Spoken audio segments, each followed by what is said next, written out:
J-10C ने missile fire किए थे उनके जहाज़ों पे PL-15, उसका डेब्री जो है वो एग्जामिन किया जा रहा है और वो सुपर 7 कंट्रीज हैं, जापान, अमेरिका, फ्रांस और दीगर उसमें मुल्क हैं, ऑस्ट्रेलिया का भी नाम है उसमें, कि उन्होंने इंटरेस्ट जाहिर किया है कि उसको उन्हें एक्सेस दी जाए उस डेब्री तक कि वो उसको एग्जामिन कर सकें। और इंडियन मीडिया एक वो दिखा रहा है कि साबुत गिरा हुआ है एक PL-15 और वो डेटोनेट नहीं हुआ। तो ये क्या सारी बातें हो रही हैं इंडियन मीडिया में। तो अब यहाँ पे जो आगे सूरत हाल है इस वक्त आप क्या देखते हैं कि इंडियन एयरफोर्स की क्या खामियां और उनकी क्या वीकनेसेस सामने आई हैं हमारे। तो जयशंकर साहब ने तो अब आके ये बयान दिया कि जी पाकिस्तान ने ये किया, पाकिस्तान ने वो किया। तो अब वो यहाँ पे आके ये एक प्रॉब्लम आ जाती है, ये जिस किस्म की बयानियां आगे बढ़ा रहे हैं पाकिस्तान के बारे में, तो अब आपको क्या लगता है कि स्ट्रेटेजिकली हम कहाँ पे खड़े हुए हैं इन रिलेशन टू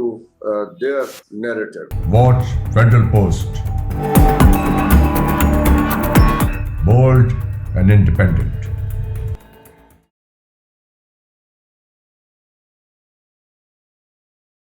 अस्सलाम वालेकुम, मैं हूं हसन जफर। ये है प्रोग्राम टॉकिंग पॉलिटिक्स। हमारे साथ हैं पाक फजाइया के साबिक अफसर एयर कॉमोडोर खालिद चिश्ती साहब। तो बहुत बहुत शुक्रिया वक्त देने के लिए। थैंक यू डॉक्टर साहब फॉर इनविटेशन।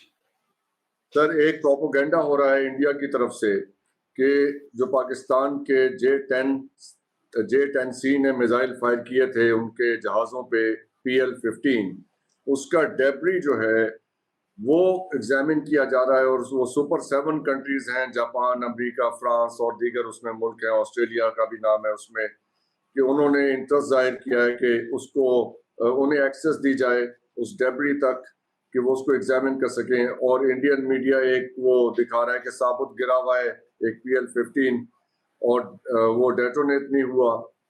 तो ये क्या सारी बातें हो रही हैं इंडियन मीडिया में?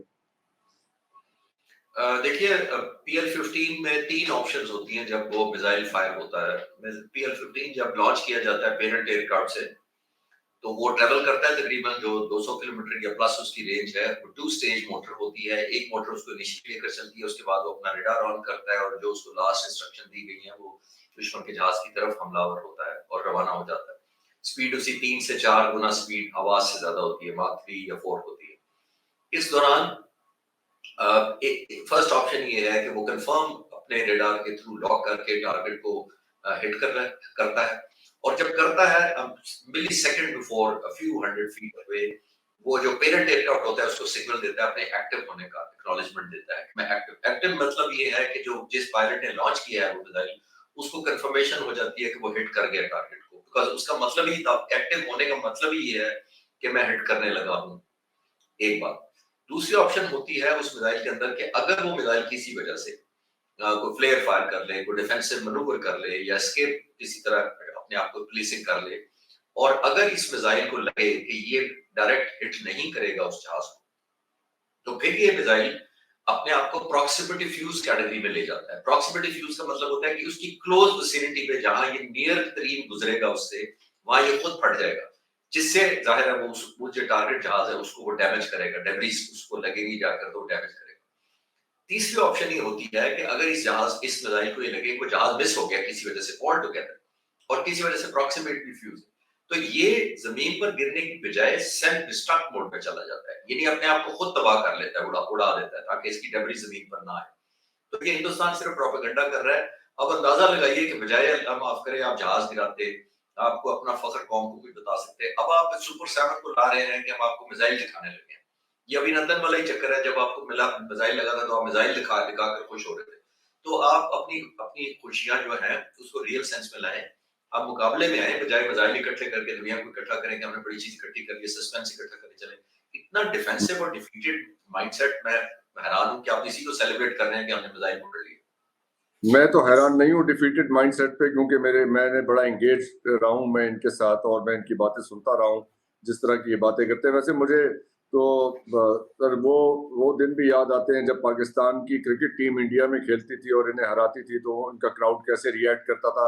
आज ये पाकिस्तान एयरफोर्स के लिए भी वैसे ही रिएक्ट कर रहे हैं, सारी कौम मिलके इंडिया की। So this is very clear कि उनका एक माइंड सेट है, the way they take things और ये PL-15 का जब उन्होंने दिखाई थी, वो इमेजेस आए थे कि वो गिरा हुआ है, तो वो DGISPR साहब ने बिल्कुल कहा था कि इससे अच्छे मॉडल्स तो हमारे साइंस फेयर्स में बना लेते हैं बच्चे, जैसे ये बना के इन्होंने दिखाया। सो ये बात करनी इसलिए जरूरी थी कि ये प्रोपेगेंडा हो रहा है उनकी तरफ से, और तो thank you very much for making it very very clear for everybody. तो अब यहाँ पे जो आगे सूरत हाल है इस वक्त, आप क्या देखते हैं कि इंडियन एयरफोर्स की क्या खामियां और उनकी क्या वीकनेसेस सामने आई हैं हमारे?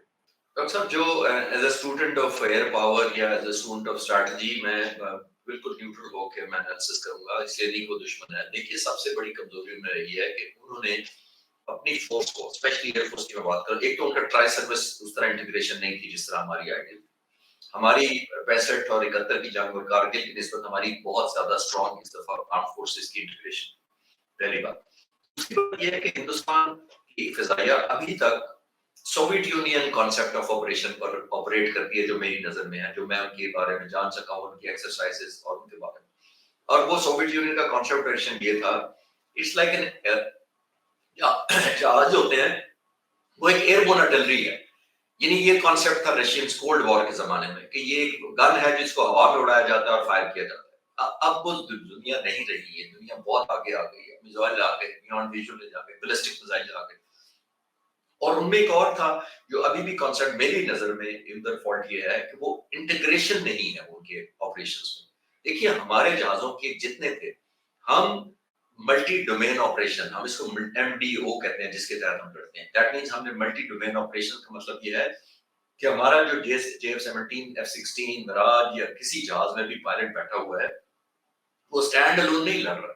उसके साथ सपोर्ट जहाज हैं, उसके बाद रिफ्यूलर है, उसके बाद एयरबोर्न अर्ली वार्निंग है, उसके बाद जैमर्स हैं, उसके नीचे मिसाइल्स हैं, साइबर कमांड उसको हेल्प कर रही है, एरोस्पेस टेक्नोलॉजी उसको हेल्प कर रही है। यानी इट्स एन इंटीग्रेटेड ऑपरेशन है, जिसका मतलब है हम मल्टी डोमेन, एक डोमेन से नहीं लड़ते हम दुश्मन के खिलाफ। इफेक्ट क्रिएट करना मकसद होता है दुश्मन के जहाजों पर नेगेटिवली, उनकी कन्विक्शन को शेक करना होता है, उनके कॉन्फिडेंस को हिलाना होता है हमने कि आप हमारे खिलाफ लड़ सकते हैं। हम हर वो चीज करते हैं।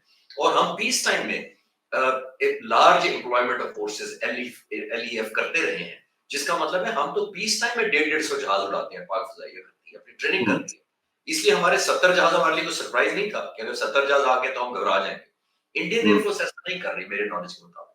वो लिमिटेड एक्सरसाइज करती है, जो लार्ज फोर्स एम्प्लॉयमेंट जो मैं कर रहा हूँ ये नहीं करती है। लार्ज फोर्स एम्प्लॉयमेंट हमने की हुई है, मल्टी डोमेन ऑपरेशन हम कर रहे हैं। एक और बड़ी इंपॉर्टेंट चीज होती है, जब आपने इतने वेपन्स को इंटीग्रेट करना होता है तो सबको आपने ट्रेन करना होता है किल पिक्चर पर। यानी क्या वो पिक्चर या सिनेरियो होगा जिसके हम शूट करेंगे। हमारा रडार हमें क्या अपडेट देगा, हमारी जो नेटवर्किंग, हमारा जो इंटरनेट नेटवर्किंग आपस में है वो क्या होगी, उसको क्या होगी, हमारे मिसाइल अपना रडार जो क्या कंफर्मेशन देगा। यानी हम पायलट्स को खासतौर पर ट्रेन करते हैं कि जब ये सर्कमस्टांसेस हो जाएंगे, ये क्राइटेरिया मीट करेगा, इतनी इतनी इनपुट वेरीफाई करेगी, तब आप उसको शूट करेंगे मिसाइल को। जबकि इंडियन एयरफोर्स अभी तक stand alone fighter, one fighter का मतलब है वही केपेबल है, दूसरे फाइटर का मतलब वो इंडिपेंडेंटली केपेबल है। हम इस तरह नहीं लड़ रहे। पाक फिजाई लड़ रही जेल होके, वन फोर्स होके, टारगेट को सेम में रखते हुए। उसके लिए हमें कोई भी चीज इंप्लॉय करनी पड़े, हम उस पर नहीं झिझकते भी नहीं है। और वो हमारा एलिमेंट ऑफ वॉरफेयर पूरा रेडीली होता है और सपोर्ट भी कर रहा होता है उस हाथ के। ये फर्क है हमारी।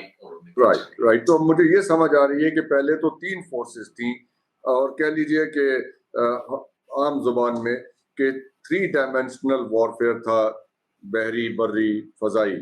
अब उसमें 2 डायमेंशंस और ऐड हो गई हैं, एक सैटेलाइट की यानी स्पेस की, और दूसरी इलेक्ट्रॉनिक्स की और डिजिटल डायमेंशन। तो ये अब 2 और एलिमेंट्स इंटीग्रेट हो गए हैं हमारी फोर्सेस के साथ। अच्छा चल, एक बहुत इंटरेस्टिंग चीज आपके साथ जो हमारी पिछली बातचीत हुई थी उसमें आपने कहा था कि ये S-400 जो ये एयर डिफेंस सिस्टम था, ये एक नहीं 2 तबाह किए पाकिस्तान में। ये किस तरह से हुआ था? JF-17 यूज हुए और उन्होंने वहां जाके उन्हें हिट किया, और उनकी वो जो उनका मिसाइल सिस्टम था, एयर डिफेंस सिस्टम था, उनको डिसीव किया हमारे पायलट्स ने। How did that happen? जरा ये तरह हमें बताइए, और ये भी जरा लोगों को समझ आ जाए कि एक नहीं 2 एयर डिफेंस सिस्टम उनके S-400 तबाह हुए। जो पहली बात है, जो आपने कहा कि हमने कैसे मारा, ये आपसे और मुझसे ज्यादा बॉर्डर पार इंडियन एयरफोर्स बहुत डेस्परेट है टू फाइंड आउट कि कैसे मारा। इसीलिए हम उनकी डेस्परेशन खत्म नहीं करना चाहते कि कैसे मारा। लेट देम कीप गेसिंग, हम वक्त आएगा तो शायद हम शेयर करेंगे कि कैसे मारा। अभी तो जाहिर है सबसे ज्यादा सस्पेंस उनको है कि ये मारा कैसे गया हमारा साथ, जो हमारा मान था, जो हमारा प्राइड था, हमारी सेंस ऑफ सिक्योरिटी थी। पहली बात ये। जहां तक आपने कहा, मैं उसको वेरीफाई कर सकता हूं कि इन्होंने 5 इनके पास टोटल यूनिट्स हैं। 5 यूनिट्स का मतलब है उसके अंदर तकरीबन 8 इंटू 4 32 के करीब मिसाइल्स होते हैं और इनके पास 5 साइट्स थी। 2 इन्होंने चाइना के खिलाफ लगाई हुई थी और 3 हमारे खिलाफ लगाई हुई थी। जो भुज के ऊपर एक इनका रन एयर बेस भी है, वहां इन्होंने एक बैक जो लगाई हुई थी, वो साउथ में है। भुज में आपके नाज़रीन के बताते चलूं, ये समंदर कराची के ऑपोजिट जो हिंदुस्तान का एक एयर बेस है, वो है। वहां एक बैटरी थी, उसको हमने वन टाइम यानी एक दफा हमला करके अटैक किया। जो आदमपुर है, जो सेंट्रल पाकिस्तान के ऑपोजिट है, उसको हमने 2 दफा हमला किया टू मेक श्योर कि ये इनको मैसेज चला जाए कि आपकी ये जो इम्प्रेग्नेबल, अगर आपने सोच रखा है कि ये कभी पेनिट्रेट नहीं कोई करेगा, तो पेनिट्रेट तो कर गए हैं। ना सिर्फ पेनिट्रेट कर गए हैं, बल्कि 2 दफा हमला भी किया। यही वजह थी कि आपने नोट किया होगा कि उनका कॉन्फिडेंस शेक हुआ ही S-4 के 100 के डैमेज होने के बाद है। ये ज़हन में रखिए, आपके व्यूअर्स को मैं बताता चलूं कि ये S-400 जो 400 वर्ड है, इसका मतलब ही ये है कि 400 किलोमीटर से ये निशाना बना देता है। इसका नाम भी इसलिए रखा गया। ये 600 किलोमीटर दूर से देखना शुरू कर देता है, यानी लॉक कर लेता है दुश्मन के जहाज को। 400 पर ये टारगेट शूट करता है, यानी फायर करता है। इसके अंदर मल्टीपल मिसाइल्स होते हैं, 4 की ट्यूब्स होती हैं, हर एक के अंदर डिफरेंट मिसाइल होता है। और इनका कमांड एंड कंट्रोल सेंटर भी डिसाइड करता है जहाज की स्पीड के ऊपर, किस डिस्टेंस पर वो पिक किया है, कितना पावरफुल जो आने वाला जहाज है वो कितना है, उस हिसाब से वो डिसाइड करके मुख्तलिफ किस्म के मिसाइल की चॉइस करता है। इंडिया को भरपूर भरोसा था, इंडियन एयरफोर्स को खास तौर पर, कि जब तक S-400 है हमें कोई टच नहीं कर सकता। यही उनका मान और गुरूर तोड़ा पाक फिजाइया ने। वही हुआ 10 तारीख की सुबह को, जिससे उनका कॉन्फिडेंस शेक हुआ, जिसकी वजह से वो भागे अमेरिका गए कि किसी तरह सीज फायर कर दे। क्योंकि अगर उनका S-400 हमने मारा, और ये ज़हन में रखिएगा कि हमने S-4 के मिसाइल्स को नहीं हिट किया था, हमने उनके रेडार को हिट किया था, जिसको चीज बोर्ड कहते हैं, जिसका मतलब है जो स्कैन कर रहा है, जो 600 किलोमीटर से पिक करता है, हमने उसको निशाना बनाया। जब आप उसको हिट कर देते हैं, डिस्ट्रॉय कर देते हैं, तो जब उसकी आंखें नहीं होंगी तो वो देखेगा कैसे, और उसके वेपन्स धरे के धरे रह जाएंगे। यूजलेस हो गया। चले, मैं इस पे तो अब इंसिस्ट नहीं करूंगा कि कैसे किया था, लेट देम कीप गेसिंग। ये जो अभी आपने बात की कि ये फिर अमेरिका के पास भागे गए, उसके बाद तो खामोशी छा गई। ट्रंप साहब ने बयान दे दिया, पाकिस्तान ने एक्नॉलेज कर लिया, पाकिस्तान ने तो यहाँ तक अपने शोहदा को भी एक्नॉलेज किया और उनको एक जो ड्यू उनका रिगार्ड था उसके साथ उनका बैरियल भी हुआ। तो हमने तो जो लवाजमात थे वो सारे पूरे किए एज एन ऑनरेबल नेशन। उनकी तरफ से ना अपने हलाक होने वालों का कोई तस्करा, कोई नंबर्स, कोई एक्नॉलेजमेंट किसी किस्म के लॉसेस की भी नहीं। हमने तो ओपनली हर चीज को एक्नॉलेज कर दिया, विच इज वेरी गुड। तो जयशंकर साहब ने तो अब आके ये बयान दिया कि जी पाकिस्तान ने ये किया, पाकिस्तान ने वो किया। तो अब वो यहाँ पे आके ये एक प्रॉब्लम आ जाती है कि ये जिस किस्म का बयानिया आगे बढ़ा रहे हैं पाकिस्तान के बारे में, तो अब आपको क्या लगता है कि स्ट्रेटेजिकली हम कहाँ पे खड़े हुए हैं in relation to their narrative? देखिए, नैरेटिव को हमें यहाँ से आगे लेकर चलना है। हमने हिंदुस्तान को ये बता दिया है कि हिंदुस्तान ये समझ रहा था इस जंग से पहले, और गलत हाइपोथेसिस किया उन्होंने मेरी नजर में। उन्होंने हमारी फोर्सेस का अंडर एस्टिमेट किया, खासतौर पे एयरफोर्स की जो न्यू इंडक्शन की मॉडर्नाइजेशन हो चुकी थी उसको अंडर एस्टिमेट किया या इग्नोर किया। और दूसरी बात है, हाइपोथाइज गलत किया। हम जब वॉर गेम करते हैं पीस टाइम में, तो हम दुश्मन को हाइपोथाइज करते हैं, उसको बेस्ट ऑप्शंस देते हैं, मोस्ट लीथल ऑप्शन अपने खिलाफ लेते हैं हम लोग, कि अगर दुश्मन ने ये मेरे खिलाफ किया, वो उन्होंने हमें अंडर एस्टिमेट किया। जब हमने, और हिंदुस्तान चाहता था कि इस जंग के जरिए हमें ये साबित करे कि हम उनकी नजर में हिंदुस्तान की पहले ही ऑलमोस्ट लेस रेलेवेंट थे दुनिया की नजर में। वो चाहता था कि हम लीस्ट रेलेवेंट या इररेलेवेंट कर देंगे, पाकिस्तान का कोई मकाम ही नहीं है, कोई वक़्त ही नहीं है, कोई हैसियत ही नहीं है। जिस इंडिया ये चाहता था कि चाइना के खिलाफ अमेरिका की नजर में फेवरेट पुलिसमैन बन जाए, लेकिन वो उस तक मुमकिन नहीं था जब तक पाकिस्तान को सबसर में इंडिया किया जाए। यहाँ उनकी मिसकैलकुलेशन थी। अब अमेरिकन प्रेसिडेंट के ये इनविटेशन के बाद कि आप टेबल पर बैठे हैं और कश्मीर की भी बात करें, देखिए ना तो हम लीस्ट रेलेवेंट हुए, ना हम इररेलेवेंट हुए, हम तो वापस रेलेवेंट हो गए। और रेलेवेंट में जब आप मुज़ाकरात करने के लिए मेज़ पर बिठाते हैं तो मेज़ की लेवल भी एक जैसा होता है, कुर्सियां भी एक जैसी होती हैं, जिसका मतलब है इक्वल टर्म में बात करेंगे। और उससे ऑन टॉप ऑफ का कश्मीर भी मसला है। तो मैं तो मान लेना ही हमारी बहादुरी है, हमारे फेवर में है। ये बड़ा सिचुएशन हमारे कंड्यूसिव है कि अब अगर हमें मुज़ाकरात करने हैं, हमें इसको लेकर आगे एग्रेसिवली चलना चाहिए। ये जो बच्चियों के स्कूल पर बस पर अटैक हुआ है, हमें ऐसी हरकतें जो बुज़दिलाना है, इसको दुनिया को विश्वास कराना चाहिए कि ये वो मुल्क है जो इर्रेस्पॉन्सिबल, अनएथिकल है और इसके नॉर्म्स भी नहीं है कोई जंग लड़ने के। वो इसको 3 दिन हमें चाहिए। अटैक करते रहे और हमने रेस्ट्रेंट का मुजाहरा किया और सारी दुनिया ने देखा कि कैसे हमने वो 3 दिन इनके हमले सहे और उसके बाद फिर एक दिन ये हमारा हमला नहीं सह सके। सर ये 70 जेट्स इन्होंने भेजे थे और कह रहे हैं कि हम ये सिर्फ ये जो भी उनकी नजर में सो कॉल्ड टेररिस्ट साइट्स थी हमने उन्हें स्ट्राइक किया। तो टेररिस्ट साइट तो इन्होंने मिसाइल लगाए, 70 जहाज किस लिए भेजे थे? वो व्हाट वाज दैट फॉर? वो यानी कि अगर ये 10-12 साइट्स को उन्होंने टारगेट करना था और जैसे जयशंकर साहब ने कहा कि हमने तो बता दिया था उन्हें, तो ये बयान क्या है कि हमने बता दिया था उन्हें कि आप हमें कर लेने दें, हम करके निकल जाएंगे? Did it actually happen like that? और ये इससे पाकिस्तान की एयरफोर्स को अंडरमाइन कर रहे हैं क्योंकि हमने पहले उन्हें अलर्ट कर दिया था, that's why they were already airborne. ये सारी चीजें बड़ी अजीबोगरीब इन्होंने कहानी बना के रख रखी है। बट 70 जेट्स ये साइट्स को स्ट्राइक करने के लिए 70-80 जहाज भेज देते हैं आप। What was that for? जी डॉक्टर साहब, ये तो हिंदुस्तान का जो नेबर मुल्क नेपाल या भूटान भी कबूल नहीं करेंगे अगर आप उनको कहे हिंदुस्तान के हम मारेंगे, थोड़ी सी हम पनिशमेंट देना चाहते हैं, आपके अंदर हाइडआउट्स हैं। ये अफ्रीका का कोई छोटे से छोटा जजीरों पे रहने वाला मुल्क भी शायद ये नहीं कबूल करेगा। तो ये तो न्यूक्लियर पावर थी जिसके साथ हम जंगे लड़ चुके हैं, हम उसको पता होना चाहिए था। वही तो मैं कर रहा हूँ कि हाइपोथेसिस गलत किया, पहली बात। दूसरी बात, उन्होंने जो 70 जहाज भेजे, आपका बड़ा अच्छा सवाल है। देखिए 70 जहाजों ने तो हमला नहीं करना था, खासतौर पर वो स्टैंड ऑफ वेपन यूज कर रहे थे, जिसका मतलब है वो अपने बॉर्डर के अंदर रहते हुए मार रहे थे। उस वेपन्स को फायर करने के लिए तकरीबन मैंने कंफर्म किया है 16 से 18 जहाज उनके वेपन फायर करने वाले थे स्टैंड ऑफ, जिसका मतलब है उन्होंने अपने मुल्क के अंदर रहकर हमारे टारगेट्स, मुल्क के अंदर टारगेट्स को निशाना बनाना था। सही या गलत उसकी बात करते हैं। बाकी मोर देन 50 एयरक्राफ्ट, तकरीबन 55 जहाज जो थे वो शूटर कैपेबिलिटी के साथ लेस थे, यानी बियॉन्ड विजुअल रेंज मिसाइल 4 से 6 हर जहाज कैरी कर रहा था। जिसका मतलब ये है कि अगर आप सोचे 55 जहाज 4 से 6 मिसाइल कर रहे हैं तो 250 से 300 मिसाइल तो बियॉन्ड विजुअल रेंज ये हर जहाज लेके फिर रहा है। और बाय द वे जिन्होंने स्टैंड ऑफ वेपन मारा था उनके अंदर भी मिसाइल अवेलेबल थे बियॉन्ड विजुअल रेंज चढ़ने वाले। तो इतने जहाजों को भेजने का मकसद ये था कि एक तो अभिनंदन का बदला लिया जाए, क्योंकि इनको ये हुक्म ये था कि किसी तरीके से पाकिस्तानी जहाज गिराना है जब भी वो आएंगे। जाहिर है पाकिस्तानी जहाजों के मुकाबले में 70-72 नहीं थे, हम 40 थे यहाँ पे। और ये पूरा जो बेल्ट थी उन्होंने नॉर्थ से लेकर साउथ तक, मैंने अभी एस्टिमेट कर रहा था नक्शे पर देखकर, तो चार इन्होंने टोटल पॉकेट्स बनाई हुई थी। तकरीबन हर एक के अंदर 18 से 20 जहाज थे। 18 से 20 जहाज आपस में टुकड़ियां जो थी वो 200 से 300 किलोमीटर दूर थी। और जो नॉर्थ में थी कश्मीर के पास और जो साउथ में थी रेलिया खान के ऑपोजिट, इनके दरमियान तकरीबन हिंदुस्तान की पैकेजेस या बॉक्सेस जो फॉर्मेशन थी उनके दरमियान फासला 900 किलोमीटर था।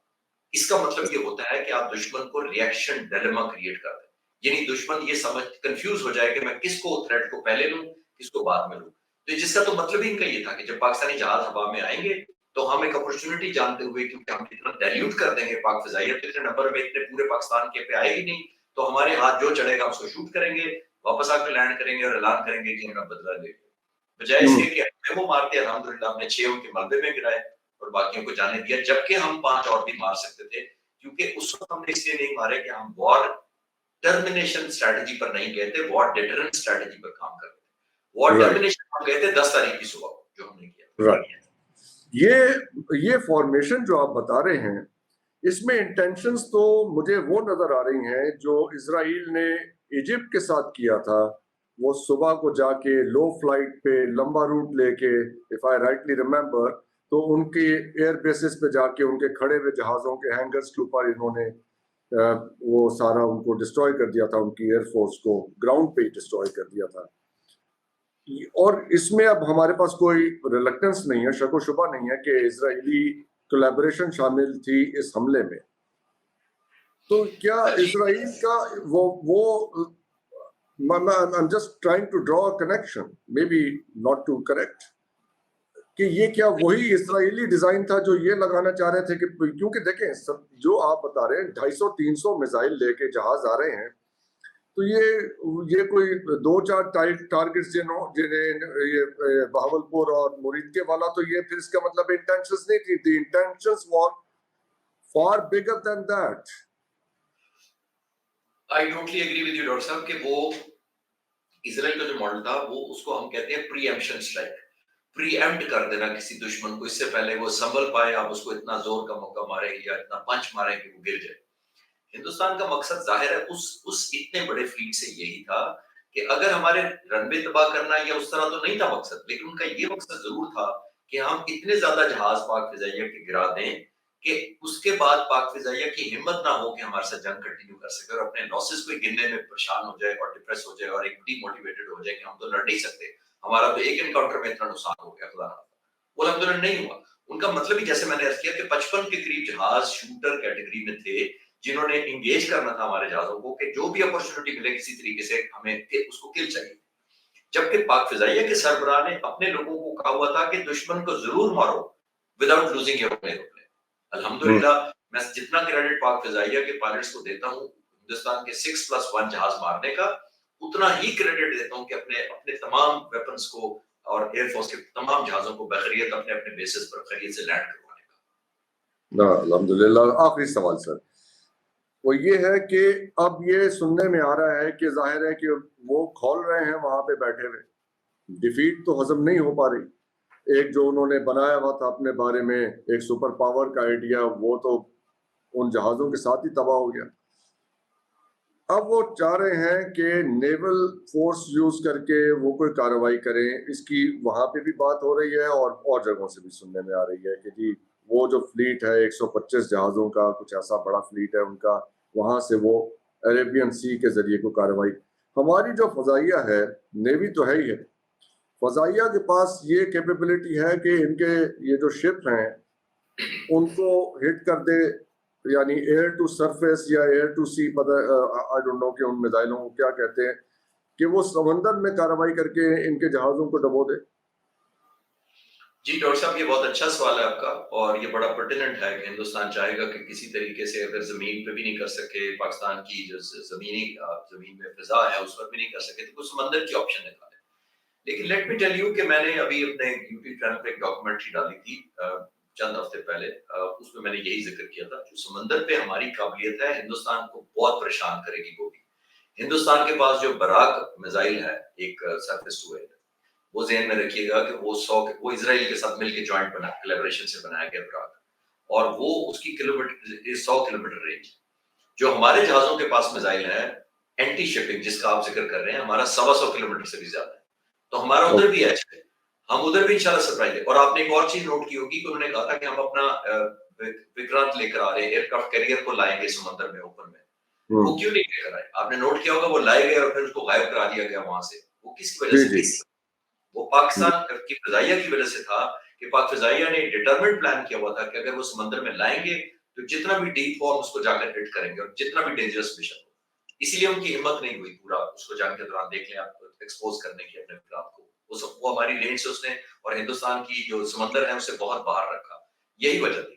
अगर वो समंदर से कोई सरप्राइज देने की कोशिश करेंगे, पाकिस्तान की बहरिया तो है ही है, पाक फिजाइया के पास भी एक्शन प्लान रेडी है to take on the seaward threat. इसकी इंशाल्लाह बेफिक्र रहिएगा।